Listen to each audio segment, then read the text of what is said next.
Hello, dear friends, and welcome back to another episode of Midnight Confessions with me, your mother confessor. How was your day? I hope it was kind to you in small ways, perhaps a moment of peace, a quiet victory, or just the warmth of knowing that tomorrow is a new day. But now, as the world settles into the silence of the night, we gather once more to unburden our hearts, to share the weight of the secrets we carry, and to listen. Tonight's confessions are ones that will resonate deeply with many, though few may ever dare to speak them aloud. It's about love, a fleeting moment of passion that shattered a relationship, a small absence that left a void longing to be filled. And it's about a past that refuses to stay buried, creeping into the most intimate moments of the present. These confessions come from Claire, Hannah, and Letitia, three women who on the outside have everything.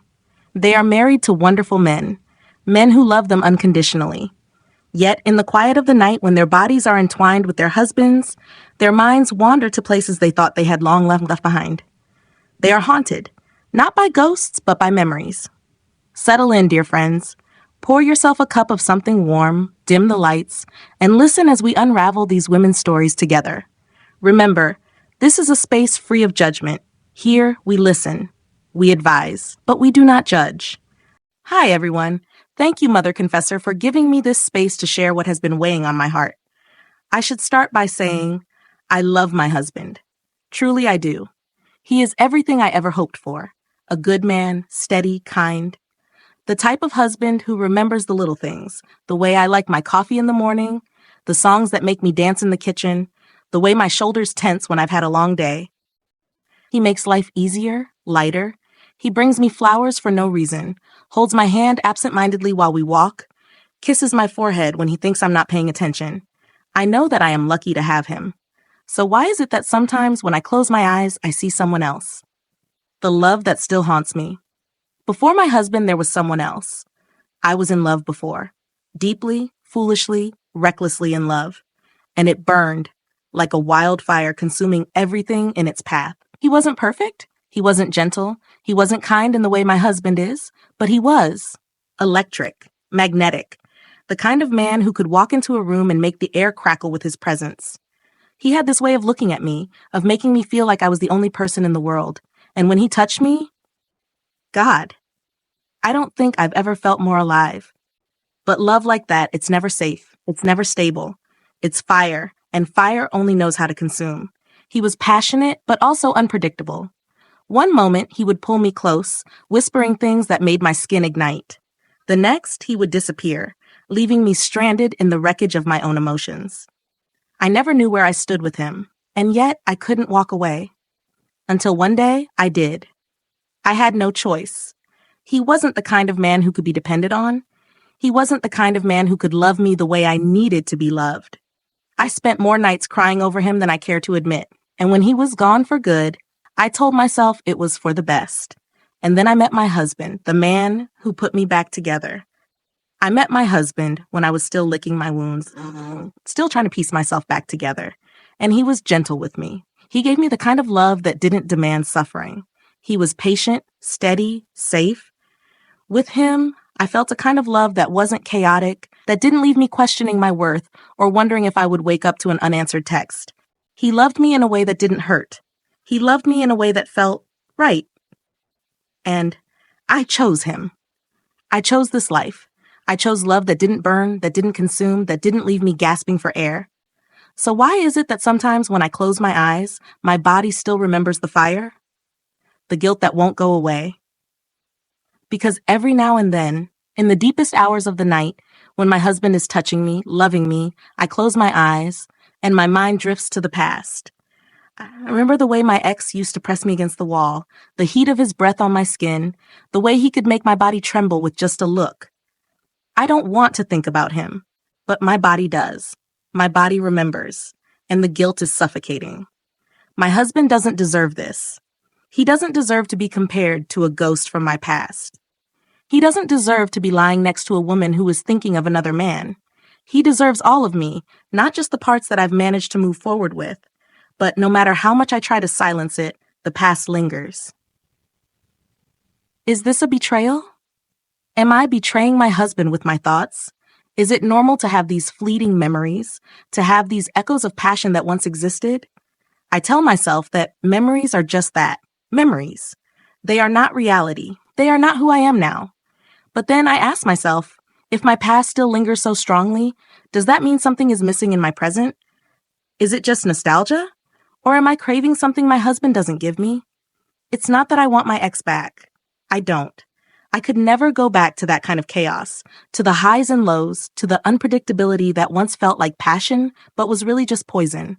But sometimes, I miss the fire, and I feel guilty for missing it. What if love changes? They say love changes over time, that passion fades, that the electricity of new love gives way to the warmth of stability. And I know I wouldn't trade my husband's love for anything in the world. I know that the security I have now is worth more than the instability I once mistook for romance. But then why do I still crave the rush? Why do I still think about what it felt like to be wanted so desperately that it hurt? Is this something every person in a long-term relationship struggles with? Or am I different? Am I selfish for wanting both? The intensity of the past and the safety of the present? I lie next to my husband at night, his warmth steady beside me, and I feel like a fraud. Because while he sleeps, unaware, I wrestle with ghosts he doesn't even know exist. Do we ever truly let go of the past? Maybe this is just the way memory works. Maybe the past never truly leaves us. It just settles beneath the surface, waiting for the quiet moments to rise again. Or maybe it's something deeper.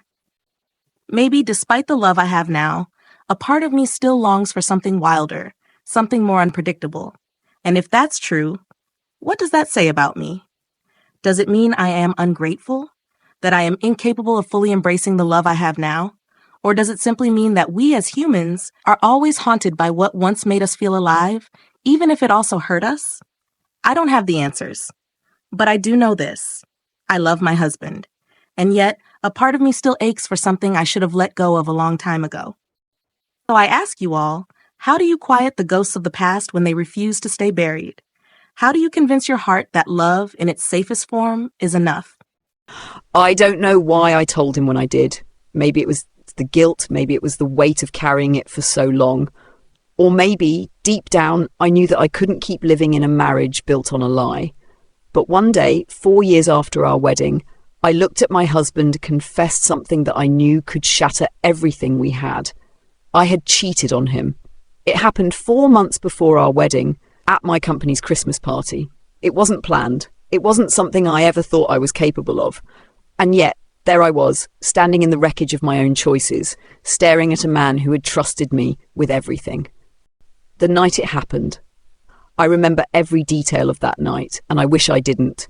It was one of those events where the alcohol flowed freely, the music was loud, and everyone seemed to shed their inhibitions by the hour.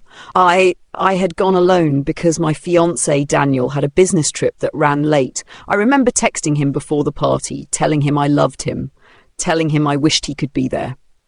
I even sent him a picture of my outfit, an emerald green dress he had once told me was his favourite. I never imagined that, hours later, that same dress would be on the floor of a stranger's hotel room. It started innocently enough. The man, let's call him Ryan, was visiting from our company's head office. I barely knew him, had never spoken more than a few words to him before that night, but he had a confidence about him, the kind that made it easy to fall into conversation. He bought me a drink, then another, and another. At first, I laughed off his flirtations. I even told him about Daniel, how I was getting married soon, how I was ridiculously in love with the man waiting for me at home. But Ryan didn't stop. He was persistent, smooth, the kind of man who knew exactly what to say and how to say it. And I let him. I let him tell me I was beautiful. I let him pull me onto the dance floor. I let myself believe for just one night that I could be reckless, that I could flirt without consequences. But it didn't stop there. One moment, we were just talking, and the next, his hand was on my waist. I remember the way my heart raced, the way my mind screamed at me to stop, while my body betrayed me. I don't know what I was thinking when I followed him upstairs. I don't know how I convinced myself that what I was doing wasn't a betrayal, that it was just a meaningless lapse in judgment. But it wasn't meaningless. And when I woke up the next morning in his hotel bed, my stomach twisted with nausea, not just from the alcohol, but from the horror of what I had done. I left before he even woke up. I gathered my things as quickly as I could, my hands shaking as I buttoned my dress. I didn't bother with my heels. I carried them in my hands as I ran down the hall, past the elevator, out into the cold morning air. The moment I got home, I stepped into the shower and scrubbed my skin until it was raw. But no matter how much I tried, I couldn't wash away what I had done. I wanted to tell Daniel that morning. I wanted to fall to my knees and beg for his forgiveness, but I didn't. Instead, I kissed him when he came home later that day. I told him I missed him. I let him hold me, let him love me, let him believe that nothing had changed. And I told myself I would take this secret to my grave. For months, I convinced myself that it had been a mistake, a terrible, shameful mistake, but one that didn't define me. I loved my fiancé. I loved the life we were building. And as long as I never strayed again, as long as I buried the memory deep enough, it didn't have to ruin us. Then, a month after our wedding, we went on a trip to the city. We had planned it for weeks, one last getaway before we started thinking about buying a house, before life became too serious. I had spent the entire afternoon getting ready, picking out the perfect dress, curling my hair, putting on the perfume Daniel had bought me for our wedding night. I felt beautiful. I felt like his wife. And then we walked into the bar. The moment we stepped inside, I heard his voice. "Ryan." I froze. My heart slammed against my ribs. I told myself I was imagining things, that it couldn't be him, that fate wouldn't be that cruel. But then he was there, in front of me, smiling like he owned me. "Hey, stranger," he said, his voice dripping with familiarity. Daniel was standing beside me, completely unaware. He had no idea that the man in front of him had once had his fiancée in his bed. And Ryan knew it. He hugged me. I wanted to push him away, to run, but I couldn't. I smiled, forced out a greeting, tried to pretend like I was meeting an old acquaintance. Daniel, being the kind-hearted man he was, introduced himself, oblivious to the way Ryan was looking at me. Then, as if to twist the knife deeper, Ryan bought us drinks. He lingered, stared, smirked. His eyes flickered over me in a way that made my skin crawl. And then he walked away, whispering to his friends, laughing. I knew what he was saying, and my husband had no idea. That night, I cried myself to sleep. I carried that guilt like a sickness. Every time Daniel kissed me, every time he told me he loved me, every time he looked at me like I was the best thing that had ever happened to him, I felt like a fraud. Until one night, I couldn't take it anymore. I don't even know what triggered it. Maybe it was the way he held me that night, the way he told me I was his safe place. Maybe it was the fact that I knew we were about to start trying for a baby, and I couldn't live with the thought of raising a child with a lie hanging over my head. So I told him. I told him that 4 months before our wedding, I had slipped away at that Christmas party and made the biggest mistake of my life. I told him that the man he thought was just a creep in a bar had already had me months before we said our vows, and then I watched as his world collapsed around him. His face didn't change at first. He just stared at me, his expression blank, as if his mind couldn't process the words I had just spoken. Then, slowly, the colour drained from his face. His hands trembled. His breathing became uneven. He didn't yell. He didn't ask why. He just got up and left the room. That was 3 days ago. He hasn't spoken to me since. I don't know if he'll ever look at me the same way again. I don't know if I've lost him forever. And I don't know if I even deserve to be forgiven. I never thought I would be writing this, but after years of carrying this burden, I finally let it out. And now, I feel like my world is crumbling. My name is Hannah, and I have been married to my husband, Jake, for 6 years. We have 2 beautiful twin daughters, and until a few days ago, I believed we had the perfect marriage. Jake has always been the kind of man that others admire. He is patient, kind, and devoted to our family. When I married him, I knew I had found someone who would stand by my side for the rest of my life. I was certain we were unbreakable. But a secret I buried long ago has come back to haunt me, and now I may have just destroyed everything. It all came out when my siblings and their spouses visited us. We hadn't seen each other in a long time, and when they got the chance, they made plans to come over. We had a great time, catching up on life, laughing, reminiscing about our childhood, sharing memories of our late mother. For a moment, everything felt normal. I allowed myself to believe that I could keep pretending. Then, somehow, the conversation shifted to infidelity. One of my cousins had just been cheated on by his wife. He was devastated. He spoke about how he found out, seeing messages on her phone, the late night absences, the feeling of knowing something was wrong, but hoping it was all in his head.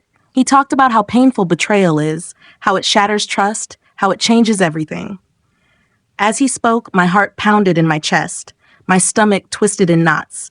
I couldn't focus. The walls of my home, my so-called safe space, began to close in around me. I excused myself repeatedly, getting drinks, checking on the kids, going to the bathroom, anything to escape that conversation. But it didn't work.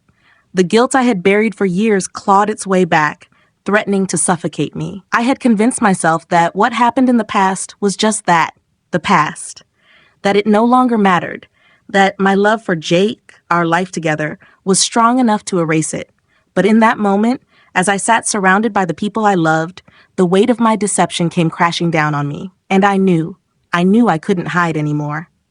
When my in-laws finally left, I could feel Jake's eyes on me. He knew something was off. Jake has always been incredibly perceptive. He can read me better than I can read myself. I could tell that he had noticed the way my hands trembled when I poured a drink, how I avoided eye contact when the conversation turned to cheating, how I disappeared into the kitchen more times than necessary. That night, after we put the girls to bed, he confronted me. His voice was calm, but I could hear the concern underneath. "Hannah, what's going on?" I opened my mouth, ready to lie. Ready to brush it off, to say I was just tired or overwhelmed or anything but the truth. But I couldn't. My entire body felt weak as I sat him down. My hands felt cold, my chest ached. I took a deep breath and told him I had cheated on him. The words tasted bitter on my tongue. My greatest regret. 6 years ago, 2 months before our wedding, I had an affair. It lasted 6 weeks. I slept with my boss, a married man 20 years older than me, with 3 children. I could see the color drain from Jake's face as I spoke, his hands clenched into fists. But he didn't interrupt. He just stared at me, as if trying to determine if he was in a nightmare he could wake up from. At the time of the affair, Jake and I were in a bad place. We had a huge argument right before he left for a work trip abroad. We barely spoke for weeks. I convinced myself he didn't care anymore. I felt alone, unwanted, unloved, and then my boss came along. He was charming. He listened when I vented about my relationship. He made me feel seen, wanted, and before I knew it, I had made the worst mistake of my life. It didn't just happen once. I betrayed Jake in our home, in our bed. When I found out that my boss was sleeping with other women, using me the same way I had used him, I ended it. I felt disgusted with myself, humiliated that I had been so blind. I wanted to erase it all, to pretend it never happened. And then I discovered I was pregnant, a choice I can never take back. Panic consumed me. I knew the baby wasn't Jake's. I knew if he ever found out, our relationship would be over before it even began. And if my family found out, my father would disown me. So I made another terrible decision. I terminated the pregnancy. I remember calling Jake that night, sobbing, telling him how much I loved him, asking if he would ever leave me. I was drowning in guilt, desperate for reassurance. I flooded his phone with messages, trying to convince myself that if I just loved him hard enough, the truth would never matter. For 6 years, I lived with that lie. As I confessed everything, I saw the pain in Jake's eyes. Tears streamed down both of our faces, but I could feel his rage boiling beneath the surface. He didn't yell. He didn't lash out. His silence was deafening. He just sat there, holding it all in, while I swore to him that I had never cheated on him since we got married. That I had wanted to tell him for years but couldn't find the courage. That I loved him more than anything. But it didn't matter. I broke him. For the past 2 days, Jake has barely spoken to me. He avoids me at all costs. He won't look me in the eyes. He's been sleeping in his car, even though we have a spare room. He started smoking again. And it's killing me. Is there a way to fix this? I don't know if he'll ever forgive me. I don't know if I even deserve forgiveness, but I love him and I don't want to lose him. I don't want to lose my family. I know what I did was unforgivable. I know I shattered the very foundation of our marriage, but I also know that I would do anything to fix it, to make things right. But how do you fix something so broken? How do you rebuild trust when you've burned it to the ground? I don't know what to do, and any suggestions will help. Do we ever truly let go of past lovers, or do they leave imprints on us that never fade? Or is this just how the mind works, clinging to the past, even when we are content in the present? I want to hear your thoughts. If you were in these women's shoes, what would you do? Share your wisdom in the comments below. Without judgment, only understanding. And if you have a confession of your own to share, send it anonymously to the email linked below. You never know who might need to hear it. If you found this episode meaningful, don't forget to like, share, and subscribe for more powerful confessions. Your engagement helps keep this community alive, a place where we can share the weight of our secrets together. Thank you for being here. Thank you for listening. Until next time, take care and stay strong.